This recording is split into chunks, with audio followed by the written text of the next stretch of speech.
I'm I'm in my room. My computer is on in front of me with my microphone, and there's a notepad open with some notes about my podcast. It's time to rewind. And it looks like they're open to the 14th scene of Memento, where it starts in black and white at 30 minutes and 38 seconds with Leonard on the phone talking about conditioning, and ends at 31 minutes and 30 seconds with Leonard talking on the phone about instinct. There's also seems to be a Skype window open. Hang on.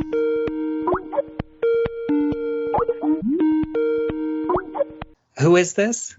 Bubba, it's Lisa Leaheey from Rabbit Hole Podcasts. You remember, you can catch me on Between the Scares and our new book club, Pictures and Conversations. Oh, that's right. And by the way, I prefer to be called Bubbawheat. And who are you? Hey, Bubbawheat. It is Bubbawheat, right? Have I told you about Bubbawheat? This is Richard Kirkham from the Lambcast, and I have a condition. Have I told you about my condition? Only every time I see you. But yeah, welcome back once again to Memento More, as we're talking about Memento and these black and white scenes. And this is our second time around here, so why don't we just go ahead and jump straight into this clip, which once again is Leonard talking to the unknown person over the phone in his hotel room with his shirt off, getting ready to tattoo his thigh. And I think I mentioned in the commentary that Nolan talks briefly about this test that we're about to see Sammy Chagins take, and he says that whenever he came up with this test for the script, it's just a crazy test that he wrote in to be kind of absurd. Well, it's this fantastic sort of situation where he's like in this little room and you've got the doctor sitting in front of him at this metal table and you've got these, men staring at him through this little window up on the wall. It's just like it's this very clinical thing, but it absolutely becomes this ridiculously absurd scene. Mm-hmm. It does remind me a little bit of the opening of Ghostbusters with Bill Murray, testing the student in the experiment about their psychic abilities. There's nothing psychic about this. This is just that, is it memory? Is it instinct? Can we learn from repetition? I like all the objects. I think that they're interesting shapes. I don't know how they get the ball to stay in one place while this is going on. Right. But, maybe it's another one of those electrified objects, so it's connected with the wire. There you go. That could be it. And we just never see the sequence where he picks that one up. Doesn't get that far. Well, actually, looking at it now, you can see that it has like a flat base on it. It's actually raised up just a little bit, mm-hmm. Like it's on a golf tee. Yeah, kind of. And I did do just bare minimum research on the real anterograde amnesia and how it affects explicit memory, and there's a difference between explicit memory and implicit memory, and that's kind of the way Leonard is describing this condition, and the difference between repetition and conditioning versus like standard short term, like the way they describe it, they're always talking about short term memory, but I think the better way to describe it is it prevents you transferring your short-term memories into long-term memories. Mm-hmm. So you still do have your short-term memory, but you only have your short-term memory and you only have your previous long-term memories. You're not able to make new long-term memories. Mm-hmm. Well, that's a more technical explanation of what we're getting. Yeah. And implicit memories are things that but you don't know how. You don't need to remember how you learn them. Mm-hmm. And they are things that you tend to learn through, it's also referred to as like muscle memory, like tying your shoes, riding a bike, driving a car. Like once you learn them, you implicitly know them after that. You no longer have to think through the steps in order to carry out the act. Mm-hmm. And conditioning is I think most well known through the story of Ivan Pavlov and Pavlov's dogs. I imagine you're both like at least surface level familiar with Oh, with absolutely. Pavlov. hmm I'm salivating right now. There's a great joke out there on the internet that thinks like, every time Pavlov hears a bell, does he need to feed a dog?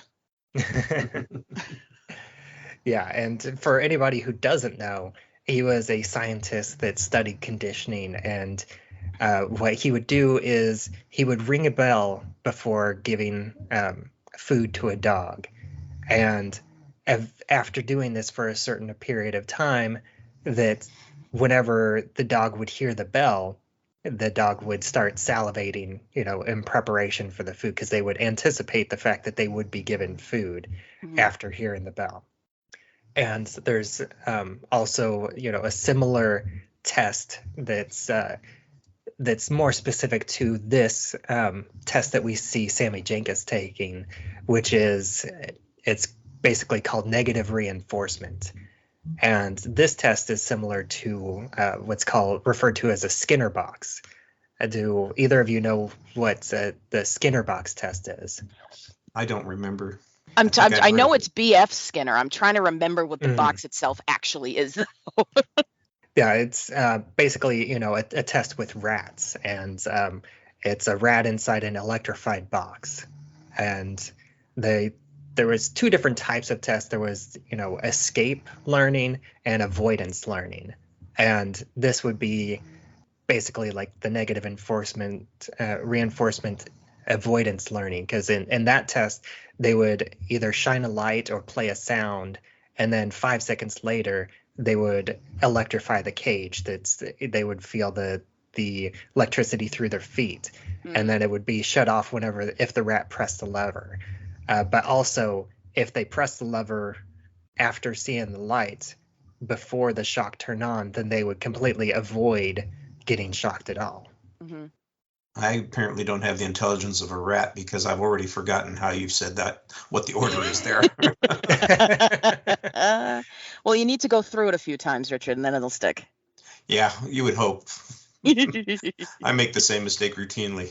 Oh, so do I. Yeah, and even though the doctor did appear, very briefly in the previous scene, this is really the first chance that we get a look at the doctor played by Thomas Lennon. Mm-hmm. And I think he's an interesting choice because he's more well known as a comedian, and he is, this is a very bit part, and he's playing it very seriously. I think most people would recognize him if they are familiar with Reno 911, where he played Lieutenant Dangle. And but I was familiar with him because he was part of the sketch comedy troupe in the MTV's show The State. Mm.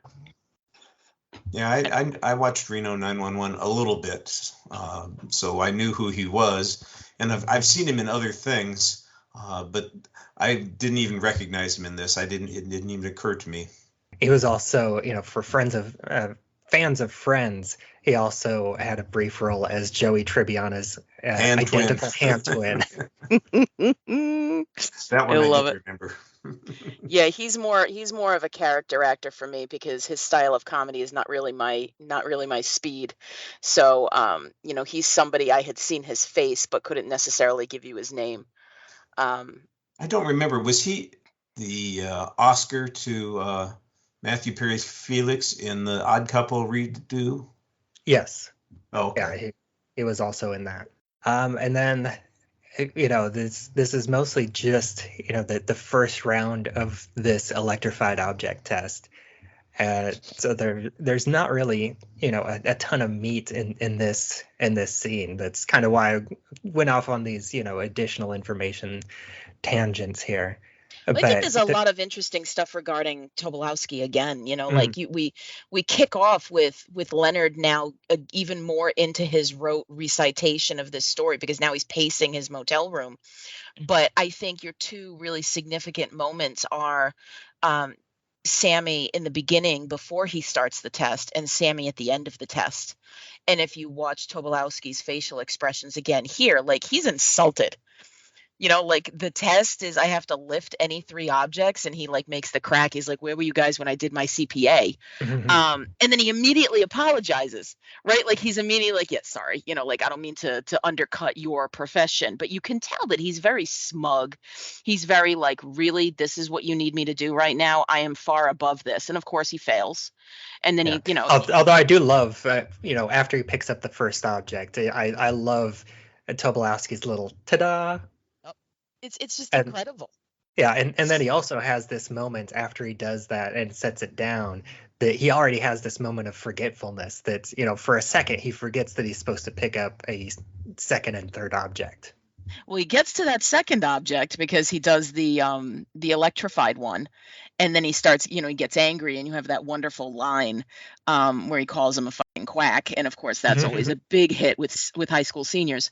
But when he sits back after he, flicks off the doctor and the doctor's writing stuff down, his face, the smugness is gone.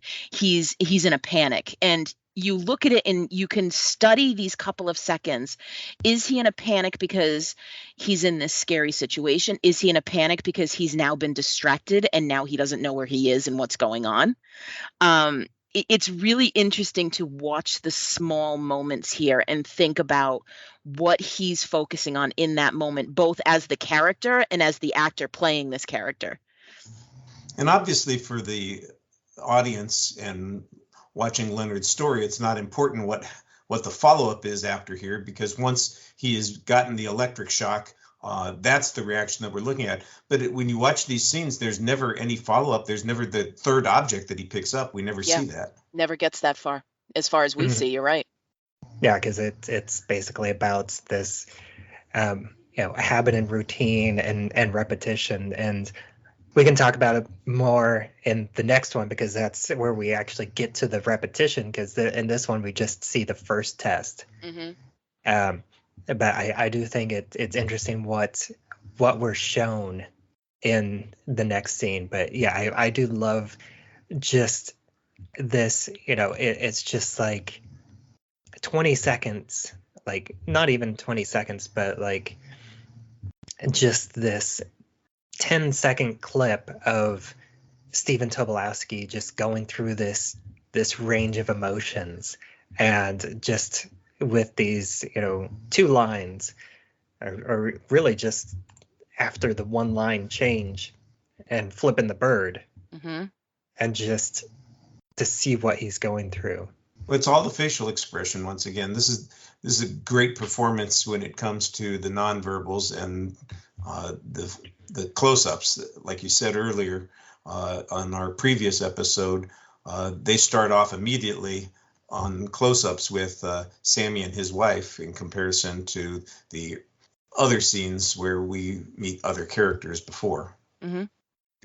And I do kind of love, like, then in the opening shot, we do see there's like the observation window, and we see three people, and it's difficult to make out, but you can clearly tell that it's Leonard right there in the middle observing this test, and then 2 other doctors, especially with Sammy. And Leonard is always just this constant observer. Yep. Just hovering there, watching every little thing, taking it all in. The investigator gathering data still. That's it. Yeah.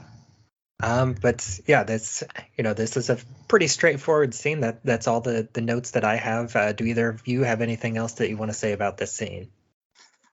No, I'm good. I can't think of anything additional to say. All right. Well, thank you once again for joining us, Richard.